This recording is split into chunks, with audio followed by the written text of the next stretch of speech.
Bonjour citoyennes et citoyens, bienvenue dans cette news.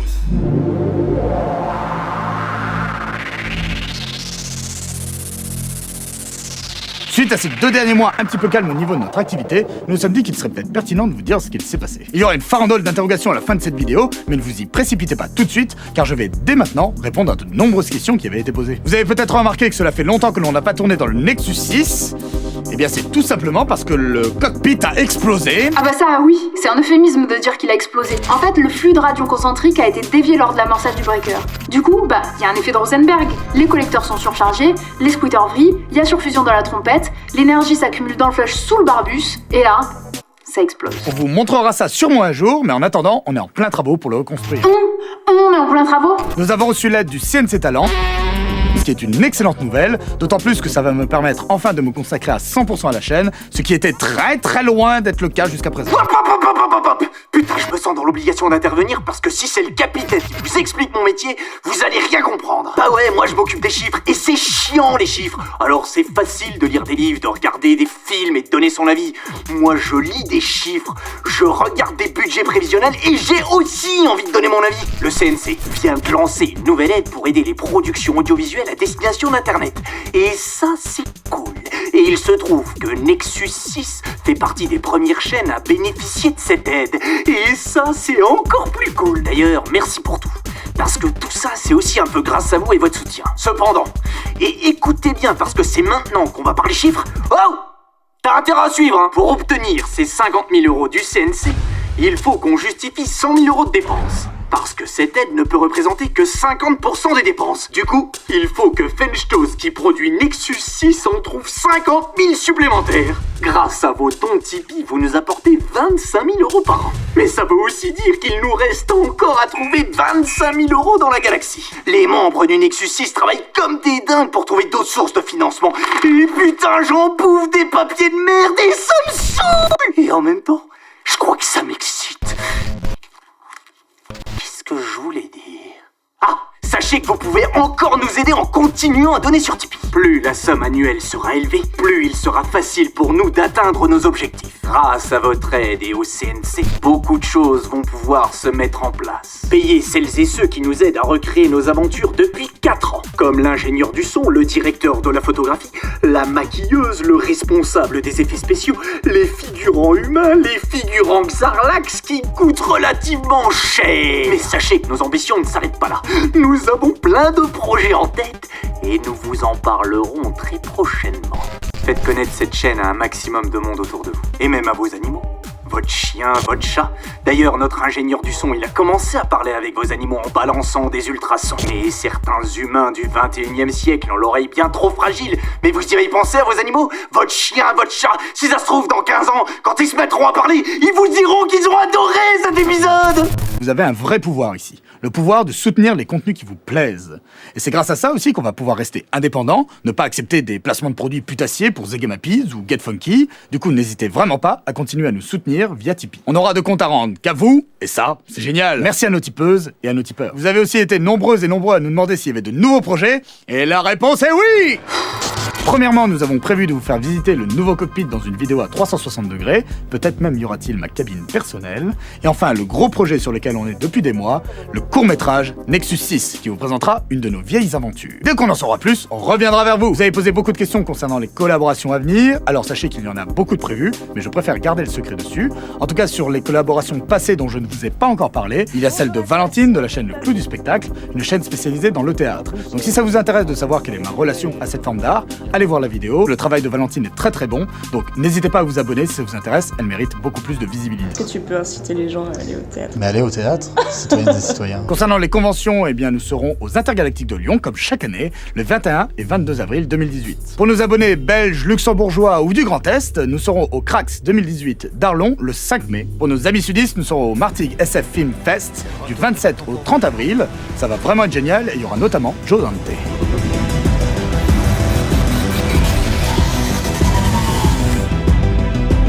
Et enfin, last but not least, les 29 et 30 septembre 2018, le Festival Frames d'Avignon!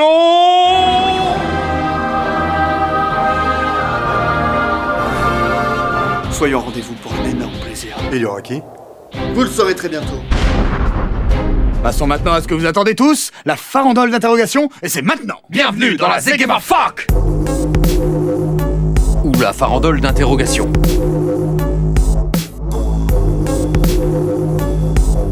Alors, Azayo nous demande comment ça va. Pas très bien. À moi, en ce qui me concerne, tout va très bien. Étienne nous dit « Bonjour Capitaine, je me demandais comment s'est formé l'équipage du Nexus 6, initiative de votre part ou esclavage dissimulé ?»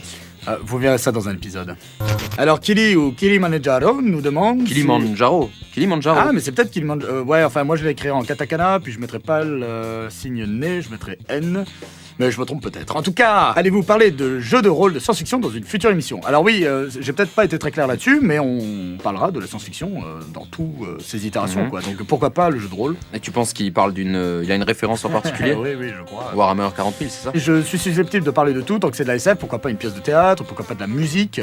Le fait que maintenant je sois à 100% pour la chaîne, ça va me permettre justement de sortir un petit peu de ma zone de confort et de faire des recherches plus poussées que ce que je faisais jusqu'à présent. Voilà. Ouais, des bonnes recherches, ouais. Xaspuck nous demande Fédéral Corvette ou Impérial Cutter. Firefly. Paul Bigot, est-ce que tu participeras à une Pandora's Box avec le Fossoyeur? Évidemment. Ah ouais? Mais comment tu sais ça? Parce qu'il me l'a dit. Ah ouais, quand? On m'a rien dit à moi. Bah non. Moi, je suis pas invité. T'es invité maintenant. Merde, putain, c'était parfait, j'aurais dit. Bah voilà. Marie nous demande pour toi à quel âge et quel film SF doit-on montrer en premier à un enfant? Capitaine, point d'interrogation. J'en ai aucune idée. Ce que je sais, c'est que moi j'ai vu Predator, Terminator et Total Recall vers mes 4-5 ans et que ça m'a pas rendu trop dingue. Hein, Non, enfin, absolument pas. Non. Je suis mercenaire de Quelqu'un de l'espace. normal, tout à fait Voilà. équilibré. Hein. Non, je sais pas, retour vers le futur. Tant qu'il y a des adultes pour expliquer aux gosses ce qui se passe et voilà, lui donner un contexte, il n'y a aucun problème à montrer Predator à vos enfants à 3-4 ans. 3-4 ans, je sais pas, il y a du sang quand même, tu sais. Et alors, Ça il faut arrêter de les surprotéger, ok? Oui, non, ça c'est vrai, mais il y a toujours une deuxième lecture, machin, peut-être Mais 3-4 tu ans. leur as expliqué les deuxièmes lectures. 3-4 ans, je sais même pas comment on réagit devant le Predator. Bah moi très bien. 2001, l'Odyssée de l'espace, moi je l'ai vu, pareil j'avais 3-4 ans. Et quand j'étais gosse, qu'est-ce que j'aimais? C'était le moment où il y avait des hommes singes qui tapaient, ça me Oui. faisait kiffer, Oui. tu vois. Et puis au bout d'un Oui, mais moment c'est tu pas grandis... gore, quoi, c'est pas non, gore. c'est Je pas pense gore, que mais... Predator, c'est Ouais un peu mais gore. intellectuellement c'est au-delà, je peux pas comprendre. On grandit, on redécouvre des Bah, trucs c'est qu'on ça, n'avait pas c'est vu ça, avant, c'est et ça, et ça, c'est c'est une expérience cinématographique. Mais tu sais, intéressante. la violence, la mort, ils sont confrontés, très tôt des fois. Voilà. Merci. Hugo Dumortier nous demande hypé par le projet Dune de Denis Villeneuve? Oui. La bise, capitaine. Pablo Rascon nous demande pourquoi votre rythme de production est si lent. Avez-vous l'intention d'arrêter la chaîne? Eh bien oui. non, alors on n'a pas l'intention d'arrêter la chaîne. Maintenant, peut-être qu'un jour, elle s'arrêtera d'elle-même, Oui, parce c'est que, sûr. par la force des choses, pour le type de production si lent, c'est très simple. On filme des vaisseaux, on voyage de planète en planète, ça prend plus de temps qu'une prod qui se passe dans le présent, quoi. Donc, Voilà. dans le présent. On s'interdit pas le fait de réfléchir à des nouveaux formats. Pourquoi pas essayer de faire des formats où l'écriture et le montage sont un peu plus boostés, mais où la mise en place est moins complexe. Simon Trémollet, quelles sont vos références et ou chaînes qui vous ont influencé à vous lancer? En ce qui me concerne, c'était le joueur du grenier. Oui, c'est le premier youtubeur qu'on a découvert. en Voilà, fait, c'est ça. À l'époque. Moi, c'était plutôt François du Fossoyeur du film, évidemment, qui m'a donné envie d'écrire, de m'y mettre, quoi. Après, il y a eu Crost avec le concept de chronique fictionnée. Et puis, je dirais, le visiteur du futur, François Descraques, toute la team French Nerd. Thierry de Fermont nous demande où est-ce qu'on peut se procurer des Zegamapies. Eh bien, le QG de Zegemapiz, c'est au 7 avenue PNL sur Valaya 8. Valhalla 8. Valaya 8. Vaiala 8. Vaiala 8. Voilà. En Meuse. Hein, Exactement. La Meuse. C'est parce que tu vois la Meuse. Bon, voilà, Zegemapiz, c'est là-bas. Voilà. Publicité, tout de suite, maintenant.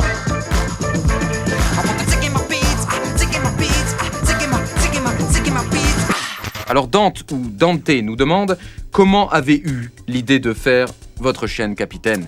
Eh bien, j'ai eu l'idée parce que je trouvais qu'il n'y avait pas une chaîne qui parlait de science-fiction. Il faut savoir qu'à la base, je voulais parler uniquement de littérature, de science-fiction. Et puis au bout d'un moment, on s'est rendu compte pendant l'émission que ça allait être très difficile à illustrer uniquement les livres. On a déjà eu cette galère par le passé. Je me suis dit, parlons de la SF en général, tout simplement. Et d'ailleurs, s'il y a des gens qui dessinent vraiment bien et qui ont envie de participer à un épisode, je vous invite à nous contacter via la page Facebook ou autre. Laura, sur une échelle de prochainement à pas avant Milan crève, c'est en général la réponse que je donne. Un épisode avec Michael Roche est-il prévu? Gambate. Arigato. Eh bien, oui. T'as dit que tu Faut le faire. parlerais pas des collaborations futures dans la news. C'est vrai que j'ai oublié. J'ai oublié. Ouais, Ouais, bah vraiment. voilà, bah, on le fait. Ouais, Ça me dérange Bah, pas. ça sert à rien de dire que tu le Non, fais pas mais dans la oui, news, mais j'avais quoi. oublié que j'avais fait ça. Ah, j'étais en vacances. C'est bien. Alcise, en moyenne, combien te prend de temps pour tourner un épisode de l'écriture jusqu'à la fin? Bah, ça dépend un peu finalement du type d'épisode, hein, parce que sur les gros épisodes, on a une partie mise en scène, etc. Donc il faut écrire des dialogues, trouver des comédiens qui vont bien, etc. Beaucoup de préparation. Il y a d'autres épisodes plus simples, où là, l'histoire, elle est plutôt en huis clos, ce genre de choses. Starship Troopers, plus Alien Contact. Plus Alien Contact. Il y en a Si eu on quand met même tout pour, bout à bout, parce que 2 bons mois. voilà, 2 bons mois avec l'écriture, etc. Le tournage, la post-production. De refaire le vaisseau, parce ouais. que quand on se barre du FLGH, on n'a pas le temps de filmer, donc on a dû retourner ces scènes. CR nous dit « La peur tue l'esprit », il paraît. Un commentaire? Eh bien, que ça mène à l'oblitération totale. Bah exactement, c'est ce que j'allais dire. Et plus sérieusement, je veux plus de copilotes. C'est pas une question, mais voilà, c'est dit. FX de ouf. Duboeuf nous dit « Est-ce que ton collègue barbu parlera un jour ?» Mais il arrête pas de parler. Il arrête pas de parler. Vous l'entendez pas? Vous l'entendez? Edgar Lebras, ou Edgar Lebras, je ne sais pas, nous dit « D'où vient la beauté du copilote ?» De sa mère, que je connais très bien. Sylvain Grelot nous demande qui est le plus fort entre le copilote ou Chewbacca. Voilà, ça ne répond pas à ta question. Mais c'est intéressant. Et sinon, pour une critique de Ender's Game, j'ai pas lu les livres pour le moment, donc qui sait. C'est intéressant. Alors, Alexandre Caillé nous demande à quand la prochaine vidéo de la prophétie. 40 625 est-il un mythe ou faut-il y ajouter 327 344? Alors, j'ai aucune idée de pourquoi tu cites ce chiffre en particulier, mais...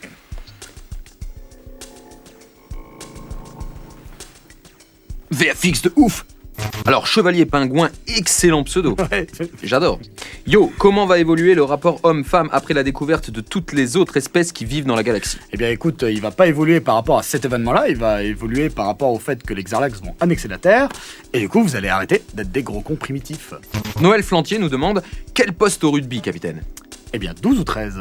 Très bonne question, ça j'adore. Oval Masqué nous dit « Qu'y a-t-il de mieux dans la vie ?» Mais tu le sais très bien, c'est d'aller en Espagne avec François, le fossoyeur de film, l'été. Oval Masqué, c'est le rédacteur en chef du site La Boucherie Ovalie, que je vous recommande chaudement. Ça parle de rugby. Babawachi nous dit « Vous avez jamais l'impression que tout ce que vous faites est futile et que rien n'a de sens ?» Si. Si, c'est vrai. Effectivement. Tu tapes dans le mille, Babawachi. Tu tapes dans le mille. Rien n'a de sens. On n'est que des atomes. Armodillo nous demande, c'est pas fatigant de jouer un rôle constamment, de faire semblant d'être un citoyen du 21e siècle pour les conventions, les soirées avec tes ancêtres, etc. Mais de quoi il parle?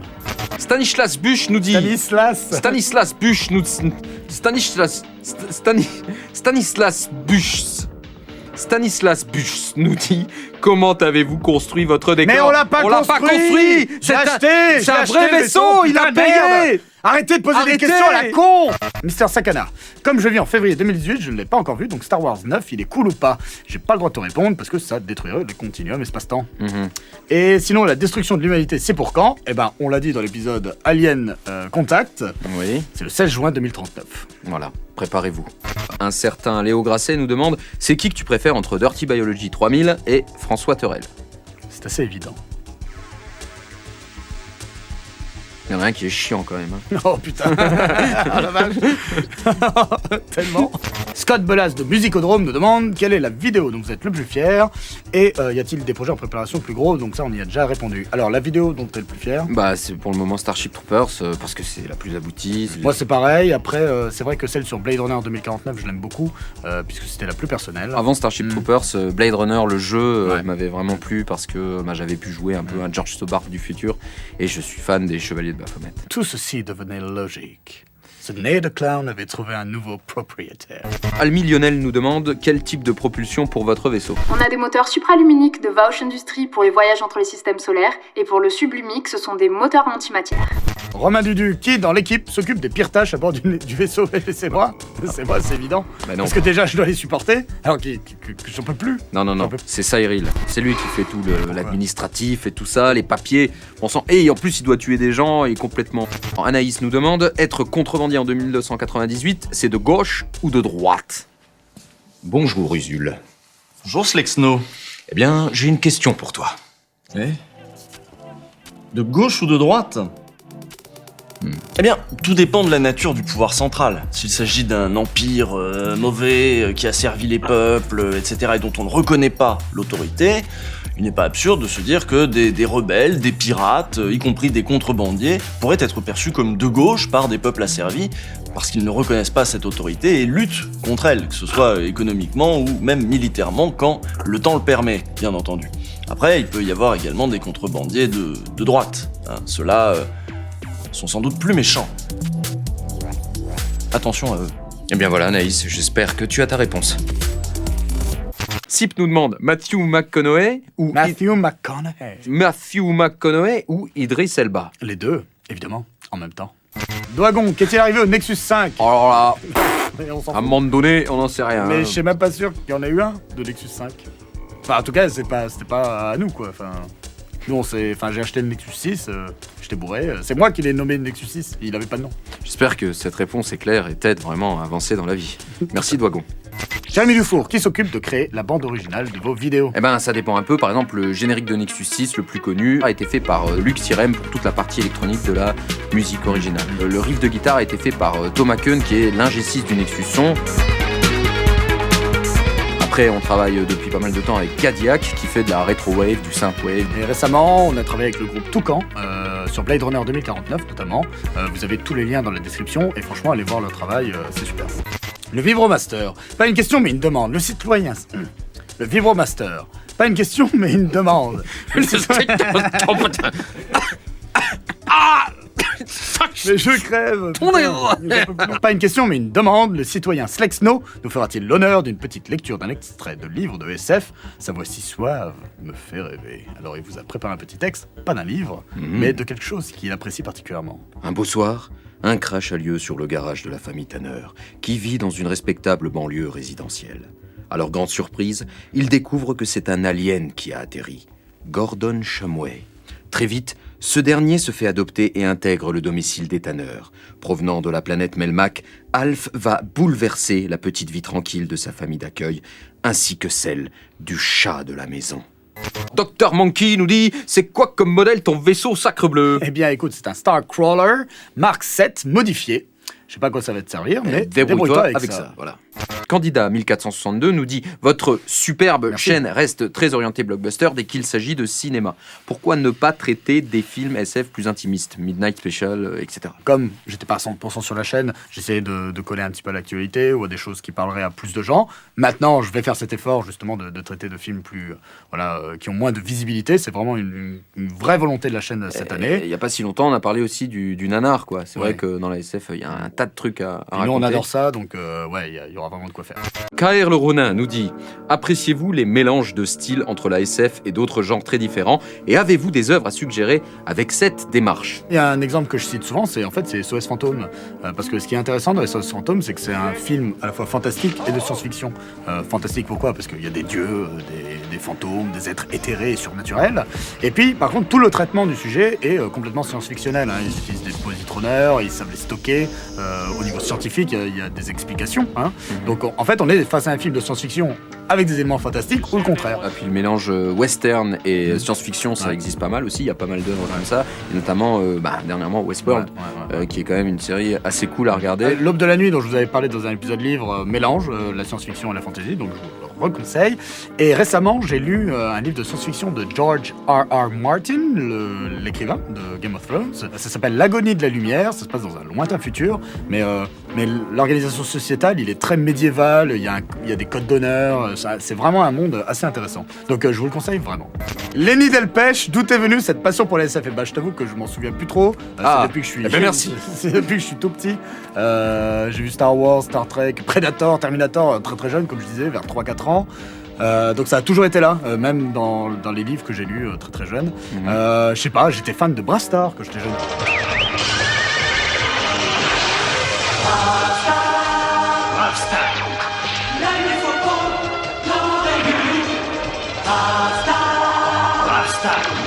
Plus personne se souvient. Oui, et puis d'ailleurs, ça mélange le western et la science-fiction. On en parlait tout à l'heure. Voilà. Le héros, c'est un shérif amérindien, natif américain. Ah oui, un shérif amérindien natif américain. Un shérif natif américain. Mais il est amérindien. Il est amérindien, mais... Et qu'est-ce qu'est un amérindien? C'est un natif américain. Mais D'accord. Je sais pas trop si on peut dire. D'accord, donc on va rester sur le aujourd'hui. natif américain. Oui, Voilà. Alors, Toto Famer nous dit « La taille de ton pénis, c'est pour un ami C'est quoi ces questions 92 Bloark. François Le Garec, que penses-tu de l'adaptation du manga Gun'em en film? J'ai du mal à savoir comment ils vont réussir à instaurer le côté trash qui était très présent dans le manga. C'est très simple, ils vont pas le faire du tout. Et en fait, quand j'avais partagé la bande-annonce sur les réseaux sociaux, j'avais explosé de rire. Beaucoup de gens sont venus me dire oui, c'est pas grave qu'elle ait des grands yeux, c'est pour faire honneur au manga, etc. Sauf que moi, je rigolais pas à cause de ça. Je rigolais parce que Gun'em, le manga, ou Gun, ça dépend comment on le prononce, est un manga extrêmement violent, extrêmement dérangeant au niveau du rapport au corps. Enfin, il y a des gens qui se font démembrer. Il y a l'un des premiers méchants du manga qui suce littéralement le cerveau des gens en les attrapant de manière random dans la rue. Je suis prêt à parier mon bras droit qu'il y aura absolument pas ça dans le film. Sauf que c'est l'une des thématiques principales du manga, justement, le rapport au corps. Donc à partir du moment où on enlève la substantifique moelle d'une œuvre lors d'une adaptation, ça n'a aucun intérêt. Je serais peut-être biaisé parce que je ferai sûrement un review break sur le film, qu'il va être nul à chier. Ça va être Alita au pays des bisounours, ce qui n'est absolument pas le cas du manga. On n'est plus étonné de rien avec James Cameron, même si là il est que la production.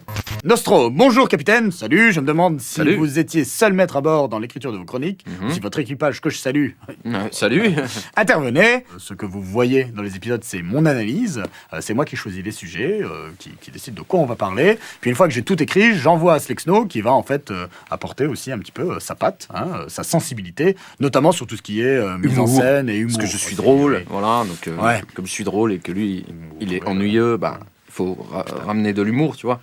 Je vais te défoncer la gueule. C'est toujours plus facile de relire Oui. les 15 pages que j'ai écrits et puis de me dire oui, change. Ouais, mais le texte est chiant, donc Ouais. c'est dur de Le ramener. texte est chiant. Le steak est chiant. Le steak est chiant. Je vais t'en foutre, moi, un steak. Bah oui. Tu vas voir. Milky Way Master, j'habite en Lorraine, comme vous, il me semble. En caca d'invasion extraterrestre, quelle ville est la plus à même de tenir debout une fois l'envahisseur bouté? Metz ou Nancy? Alors, je vois absolument pas de quoi tu parles. Par contre, je sais que lorsque les Xarlax sont attaqués, la première ville qu'ils ont détruite, rasée de l'histoire de l'humanité, Ah oui, de la surface de la planète, Ça a été enfoncé à l'intérieur, tu sais, Ouais. avec le feu et tout. c'est Nancy. Ils l'ont rasé. Plus rien. Effacé des livres d'histoire, effacé des hologrammes d'histoire, effacé de tout. On a oublié Nancy. Moi, je m'en souviens parce que je viens du 21e siècle à la base. Mhm. Donc bon. Je crois me souvenir que Thionville a tenu quand même quelques mois. Oui, il y a une grosse résistance à Thionville. C'est devenu la Ouais, capitale de la du Grand de la Est Terre, pendant de la un Terre, temps. mais même de la Terre, puisque c'était le dernier bastion humain contre les Xarlax. Voilà, donc souvenez-vous bien, Thionville. Ouais. Mais Nancy, Voilà, Ouais. Nancy, ça tient pas, non, c'est pas... Alors Thibaut Lagoda nous demande, connais-tu le fameux monologue par cœur, Smiley très heureux? I've seen things that you people wouldn't believe. Attack ships on fire off the shoulder of Orion. I've watched sea beams glitter in the dark of Thanos' gates. All those moments will be lost in time, like tears in rain. Time to die. Antoine Darnet, ou Antoine Darnet, je ne sais pas, nous dit, qu'est-ce qui, selon toi, rend ta chaîne particulière? La Bamboobies. Eh Bah, la Bamboobies à toi. Ce qui la rend particulière, déjà, c'est son sujet, puisque la science-fiction, c'est une niche, même si à votre époque, les choses commencent à évoluer. Mais sinon, par ailleurs, c'est notre volonté de vraiment vous apporter du nouveau à chaque fois. Oui, dans l'écriture, le montage, les effets spéciaux, on essaye toujours de se renouveler, de tenter des nouvelles expériences, comme du clip par exemple. Et on a envie qu'à la fin d'une vidéo, vous disiez ils se sont pas foutus de ma gueule et j'ai pris du plaisir. Et j'ai envie d'en revoir une autre et j'attends l'autre avec impatience, sans vraiment savoir ce qui vous attend. Et on espère qu'on y arrive, parce que c'est le plus important pour nous, vous apporter ce plaisir, tout simplement. J'espère qu'on a répondu à un max de choses. Merci à tout, merci pour tout, ça ne veut rien dire, merci à tout, merci pour Merci à tout, vous, ça veut rien dire, oui. à vous, citoyennes et citoyens, et à très bientôt sur le Nexus 6. Ah bah non. Ah non, parce que le cockpit a explosé. Ouais, on a compris. Matthew McConaughey ou String Bell.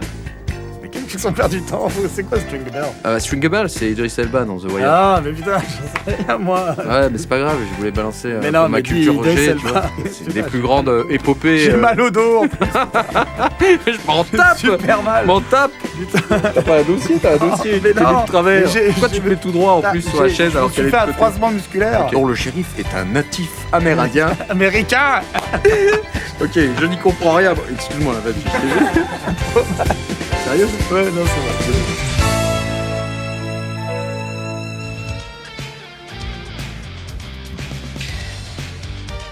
Dis, Zul, t'as pas l'impression que tout ce que tu fais est futile et que parfois rien n'a de sens? Si, à la limite, faudrait des gens du futur pour me dire si ce que j'ai fait aujourd'hui avait un sens. Mais où les trouver? C'est chaud. Il n'y en a pas des masses, quoi. Je vais y aller. À bientôt. Et merci encore. Rien, Slexno. Au revoir.